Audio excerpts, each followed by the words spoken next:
सत श्री अकाल, नमस्कार, welcome to my channel second engineer Kamaljeet Singh. Today I will discuss about new DG shipping circular regarding SEA means seafarer employment agreement. According to this circular, DG shipping ने सभी RPSL और companies को बोला है कि वो एम्प्लॉयमेंट एग्रीमेंट सीफेरर्स को 3 days पहले देंगी बिफोर ज्वाइनिंग, ताकि सीफेरर्स के पास सफिशिएंट टाइम हो उसको पढ़ने का और समझने का। सीफेरर्स एम्प्लॉयमेंट एग्रीमेंट के बारे में आप जानते ही होंगे, हर सीफेरर्स बिफोर ज्वाइनिंग इस पर साइन करता है। कोई भी सीफेरर इसको लाइटली मत लो, इसको अच्छे से समझें और फिर ही इसके ऊपर साइन करें। अगर आप इस सीफेरर एम्प्लॉयमेंट एग्रीमेंट के बारे में जानते हैं तो बहुत अच्छी बात है, अगर नहीं तो आप इसको अच्छे से समझें, पढ़ें और फिर ही साइन करें। और मेरी ये भी सजेशन है, इसकी कॉपी अपने घर में साइन करने के बाद किसी को भी फॉरवर्ड कर दें। सिर्फ आपको ही नहीं, आपके घर वालों को भी इसके बेनिफिट्स के बारे में पता होना चाहिए।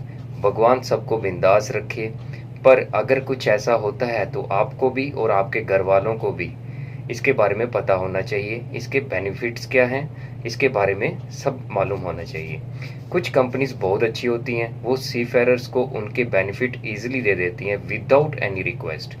और कुछ स्मॉल कंपनीज या नॉट इन गुड रिकॉर्ड, उनके साथ आपको फाइट करनी पड़ती है अपने हक के लिए। फाइट भी आप तब ही कर सकते हैं if you know all the rules.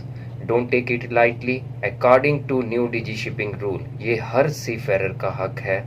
वो कंपनी से बोल सकते हैं कि हमें सफिशेंट टाइम चाहिए अपने कॉन्ट्रैक्ट लेटर या एम्प्लॉयमेंट एग्रीमेंट को पढ़ने का और समझने का। ये सर्कुलर 3 जनवरी 2023 को आया था। इस नोटिस के फर्स्ट पॉइंट में लिखा है, बहुत सारी कंप्लेंट्स आ रही थी सीफेरर से भी और उनकी नेक्स्ट ऑफ किन से भी, कि वो अवेयर नहीं होते थे उनको क्या compensation like death, disability, wages scales, hours of work and rest, over time and other allowances क्या क्या मतलब मेंशन किए गए हैं उनके एम्प्लॉयमेंट एग्रीमेंट में।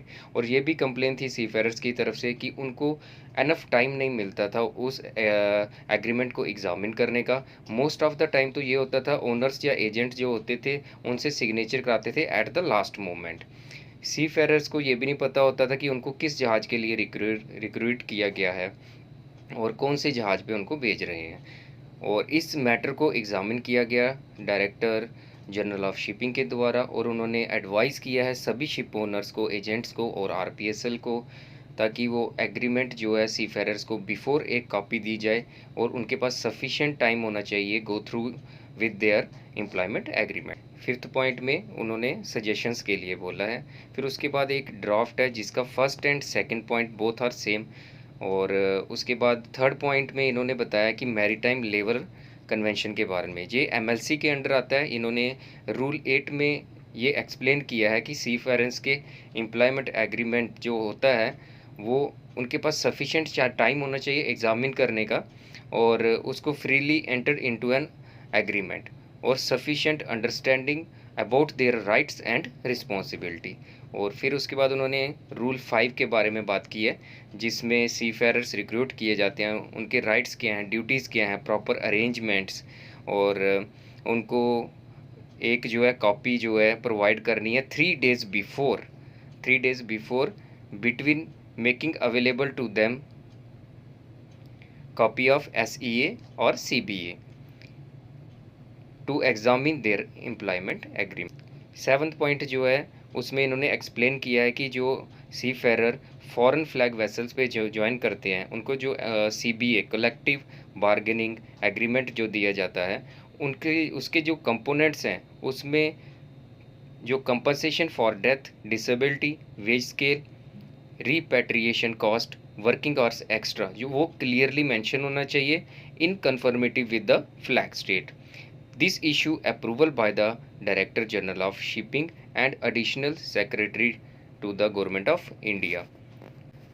Okay, it's finished for today. See you in next video. Take care.